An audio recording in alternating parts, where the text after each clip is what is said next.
গরমে আর ভালো লাগছে না। এই ব্রিজের উপরে আসলে তাও একটু বাতাস বুতাস পাওয়া যায়। না না, তুমি এটি তুমি কখন থেকে খুঁজতেছি আমি।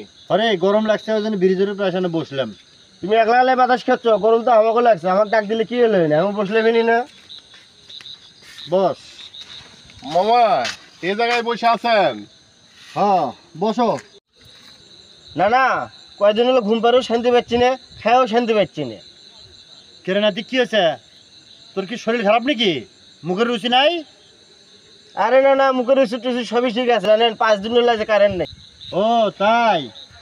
এই কারেন্টের জন্য তোর এত অস্থিরতা? মামা তোমার কি অবস্থা? এই তো অবস্থা। 5 কেজি মাংস ফ্রিজত থুয়ে আলু ভর্তা দিয়ে ভাত খেয়ে আসলাম। কে? তোমার আম্মা কি রান্না করেনি মাংস?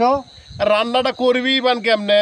আজকে 4-5 দিন ধরে কারেন্ট নাই, ফ্রিজ খুলতে পারিচ্ছে না, তার কি দিয়ে ভাত খাওয়াবি? আমরা এবার আর কি করবো মা? কারেন্ট তো তাহলে দেখিচ্ছি তোমার খুবই একটা সমস্যার মধ্যে থুছে। সেই সমস্যা। খায়া শান্তি নাই, শুয়ে শান্তি নেই। শুতলে অন্তর গরম, ভাত খাবার গেলে হয় নরম। তাই নাকি? একদম রাইট কথা কছে। এর ভিতরে একটা কারণ আছে বুঝছো? কি কারণ কোন তো দেখি? তোমরা জন্মের পর থেকে কারেন্ট দেখছো বুঝছো? হ্যাঁ। এই জন্য তোমাদের কারেন্ট ছাড়া এক মুহূর্ত চলে না।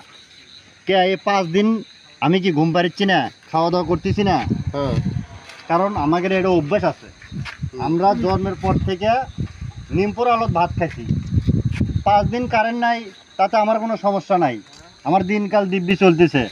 কিন্তু এই যে তোমরা এখন বর্তমান যুগের ডিজিটাল যুগের মানে ছেলেপেলে হয়া এক মুহূর্ত তোমাদের কারেন্ট ছাড়া চলে না। তাই বলে 5 দিন কি কারেন্ট থাকবে না? আরে বাবা, লোডশেডিং হতেই পারে, কারেন্ট না থাকলেও একটু অভ্যাস করা লাগবে তো। আরে বাবা, কারেন্ট ছাড়া এখন চলে নাকি? তাই নাকি? না না, শিবন ঠিকই বলছে, এই গরমে কারেন্ট ছাড়া কি থাকা যায় নাকি?